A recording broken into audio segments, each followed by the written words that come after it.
আজকে আমি লিচুর পায়েস বানাবো। কি করব ভাবছিলাম, বাড়িতে আছি তো তার জন্য আজকে লিচুর পায়েস বানাবো।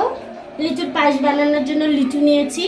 এটা বিহারের লিচু, তোমরা দেখে ভালো করে নেবে। যে লিচুগুলো মিষ্টি সেই লিচুই নেবে, কিন্তু টক লিচু হলে কিন্তু পায়েস হবে না।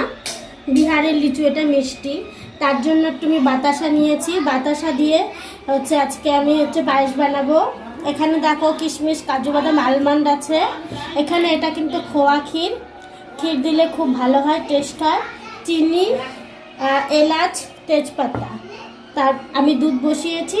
এবার চলো শুরু করা যাক। এটা আলমন্ড, চলো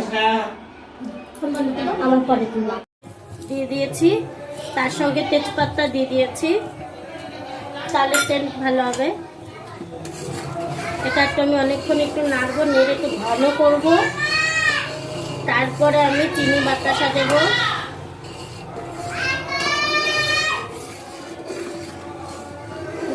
ছুলে নিয়েছি। এই দেখো বিহারের লিচু দেখে কত ভালো ফ্রেশ, এখানে কোনো পোকা নেই, ঠিক আছে। আর যেগুলো কালো হয়ে যায় ওটা তো পোকা থাকে। এইভাবে আমি সবগুলোকে ছিলে নিচ্ছি। ছিলে আমি এরকম অল্প অল্প করে টুকরো টুকরো করে নিচ্ছি।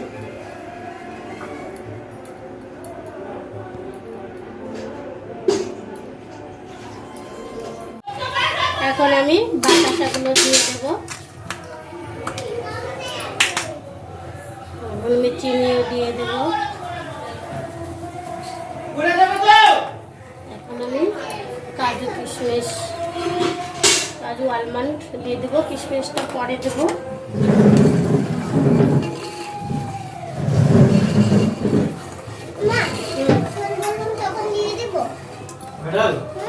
আমি দিয়ে দিচ্ছি। লিচুর জলটাকে আমি চিপে চিপে দিব, নাহলে জল বেরিয়ে যাবে।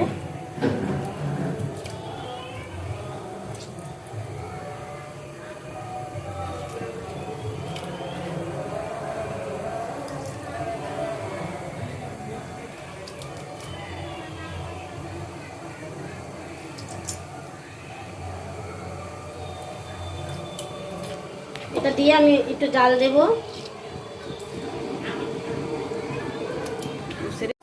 লিচুটা পুরো জাল হয়ে গেছে। আমি কিছুক্ষণ জাল করলাম লিচুটা। দেখো লিচুগুলো ফুলে ফুলে দেখো কি সুন্দর টপা টপা হয়ে গেছে, ফুলে গেছে। এখন আমি খোয়া ক্ষীর দেব ম্যারিনেট করে। এখন আমি খোয়া ক্ষীর দিচ্ছি।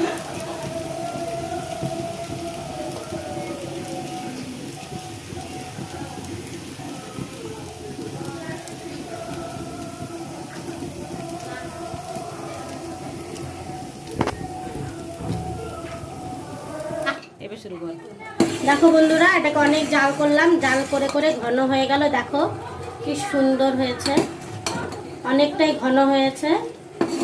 এখন আরেকটু জাল করে তারপরে নামাবো, তারপরে পরিবেশন করব। তোমরাও বানিয়ে খেয়ে বলো কেমন হয়েছে। সেম ভাবে করো, তাহলে পুরো টেস্টটা বুঝতে পারবে। আমারটা তো আর খেতে পারবে না, একটু আমারটা তো আমরাই খাবো, তোমাদেরটা তোমরা বানিয়ে একটু খেয়ে জানিও কেমন হয়েছে। চলো এখন এটাকে নামাবো, নামিয়ে ঠান্ডা করতে দেবো, তারপরে পরিবেশন করব। তখন খাওয়ার ভিডিও একটু ছাড়বো, ঠিক আছে। টাটা। কি হয়ে গেছে মনে হচ্ছে যেন এটা আমার মেয়ে নাম দিয়েছে লিচুর রসমালাই। মেয়ের নাম দিয়েছে লিচুর রসমালাই। ওই সাইড থেকে কেটে দিচ্ছি, আগে পড়ে গিয়েছে।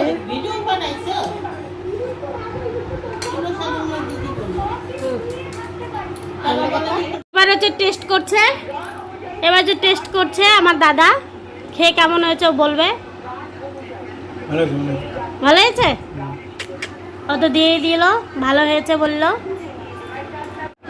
বৌদি বলবে, ও বললো হেভি হয়েছে, তার মানে ভালোই হয়েছে, কারণ ও হচ্ছে রাঁধুনি, ও খুব ভালো রান্না করে।